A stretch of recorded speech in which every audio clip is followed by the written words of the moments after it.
Nous, on est l'association Les Petits Tréteaux, on est une association de quartier.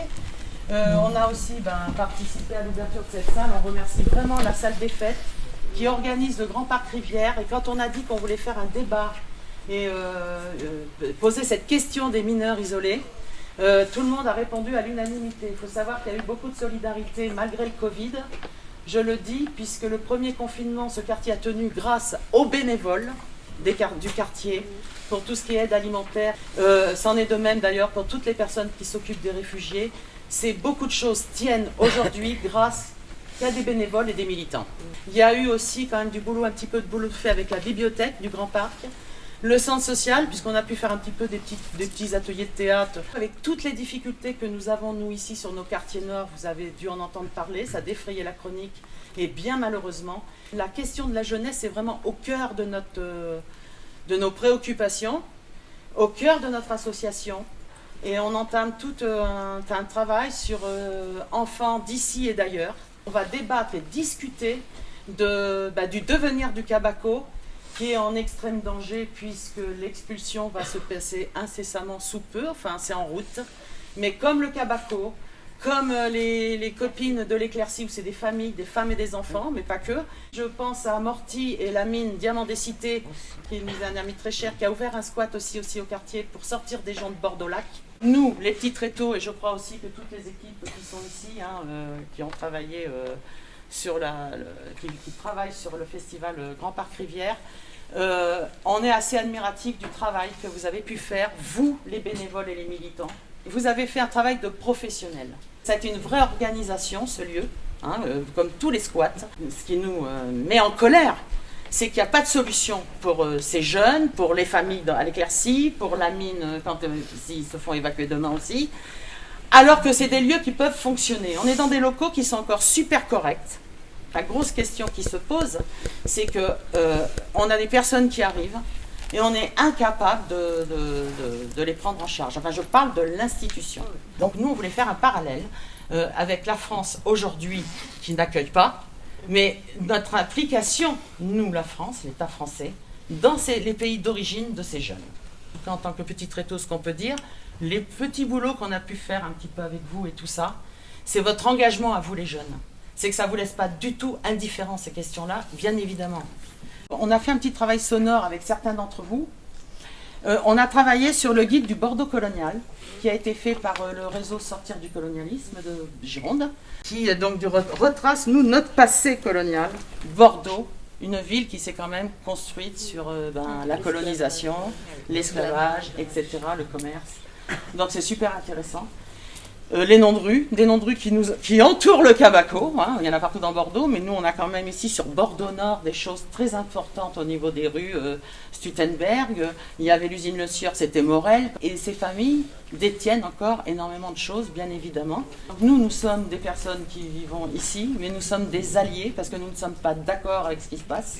Donc du coup, on a fait une petite bande son qu'on va vous passer avec des jeunes du Cabaco qui disent des extraits du guide du Bordeaux colonial. Et ensuite, ce sont des militantes, je vais dire, du Cabaco, qui disent des textes, qui ont des récits de vie, qui ont été récoltés, des récits de vie, les vôtres, qui ont été récoltés par Maëlle. Alors, je ne sais pas si Maëlle est là. Voilà, quelqu'un qui avait travaillé avec vous au Cabaco et qui avait retenu vos histoires et tout. Ça a fait un petit livret, si on peut dire. Du coup, le Cabaco, c'est un squat qui est situé dans le quartier puisqu'il est rue Camille Godard. Ça fait 1 an qu'il a été ouvert et il accueille des mineurs en recours, c'est-à-dire des jeunes mineurs isolés, étrangers, qui sont tout seuls en France et qui doivent être pris en charge par l'aide sociale à l'enfance. Mais avant d'avoir cette protection qui leur est due, ils doivent passer des évaluations. Donc ce sont les services du département qui s'occupent de cette évaluation et qui, en général, considèrent pour telle ou telle raison qu'ils ne sont pas mineurs, notamment parce qu'ils n'ont pas de papier au moment où ils arrivent, et du coup décident qu'ils sont majeurs et les met à la rue. Sur cette période, ils doivent essayer de prouver qu'ils sont mineurs, c'est-à-dire récupérer des papiers et passer devant le juge des enfants.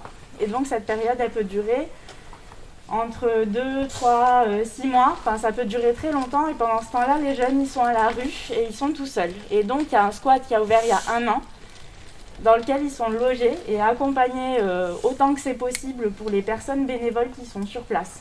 Et ce lieu de vie est aussi un lieu de lutte, c'est-à-dire qu'à la base, l'idée, c'était quand même de convaincre les collectivités, de convaincre le département, la mairie, tout le monde, qu'il fallait absolument créer une structure pérenne pour héberger ces jeunes qui sont dans cette situation-là, ce qui est le cas, pas que en Gironde, qui est le cas ailleurs. Voilà. Et, j'arrive pas à respirer avec mon masque. Et en ce moment, le squat qui appartient au département, il est expulsable. C'est-à-dire qu'on a eu un juge qui a donné un sursis de plusieurs mois avant expulsion. Et là, on est arrivé au terme de ce sursis. Et on a appris la semaine dernière que le concours de la force publique avait été demandé par le département pour procéder à l'expulsion. Malheureusement, aucun diagnostic social n'a été effectué à ce jour. Donc ils veulent expulser, mais ils ne savent pas combien il y a de personnes dedans, et ils ne savent pas dans quelle situation ils sont. Voilà, c'est là qu'on en est aujourd'hui. Et juste pour information, depuis 1 an que le squat existe, il y a eu plus de 90 jeunes qui ont été rejetés, mis à la rue par le département, qui ont été contraints de vivre dans un squat, qui auraient été à la rue si ce squat n'existait pas, qui ont été finalement confirmés par la justice, qui sont aujourd'hui reconnus mineurs et qui sont enfin sous protection de l'aide sociale à l'enfance et du département. Voilà, c'est tout, je crois.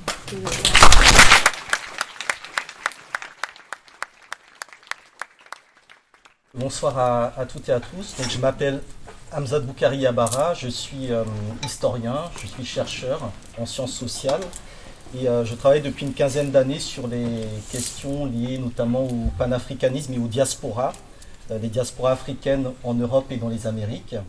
Et dans ce cadre-là, je travaille aussi avec un certain nombre de mouvements associatifs et militants, des mouvements politiques, des mouvements culturels, qui essayent en fait de mettre en avant les spécificités de l'histoire de l'Afrique par rapport, on va dire, aux enjeux des relations internationales.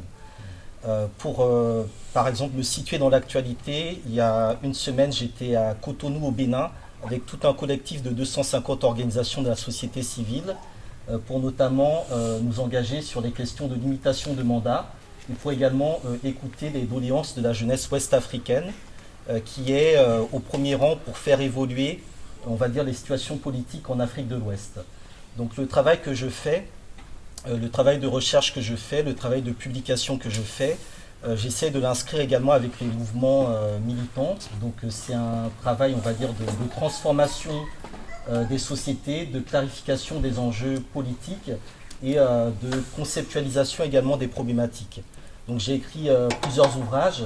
Donc j'ai écrit un livre sur le Nigeria, qui est le pays le plus peuplé du continent africain, et qui est l'un des 5 pays qui est notamment concerné et ciblé plus particulièrement dans les politiques migratoires entre l'Union européenne et l'Union africaine. J'ai écrit un second livre sur le Mali, qui a une histoire de migration et une histoire diasporique très particulière et très importante, et très en lien avec l'histoire de France. J'ai écrit un 3e livre qui est consacré au panafricanisme, donc c'est un mouvement de libération politique et culturelle, et un 4e sur Walter Rodney, qui est un historien. Là, j'ai un 5e livre qui doit sortir le 7 octobre, qui est coécrit avec 3 autres personnes, un journaliste d'investigation, Benoît Colombard, un militant de l'association Survie qui lutte contre la France-Afrique, Thomas Borel, et un éditeur, Thomas Deltombe. Donc ce sera un livre qui sera consacré à une histoire de la France-Afrique. Le titre, c'est L'Empire qui ne veut pas mourir, une histoire de la France-Afrique. Et donc on revient sur les relations entre la France et ses anciennes colonies sur plus de 80 ans, et notamment dans la dernière partie, on aborde la question des migrations et le rôle qu'elles jouent dans la redéfinition de ces rapports entre la France et le continent africain.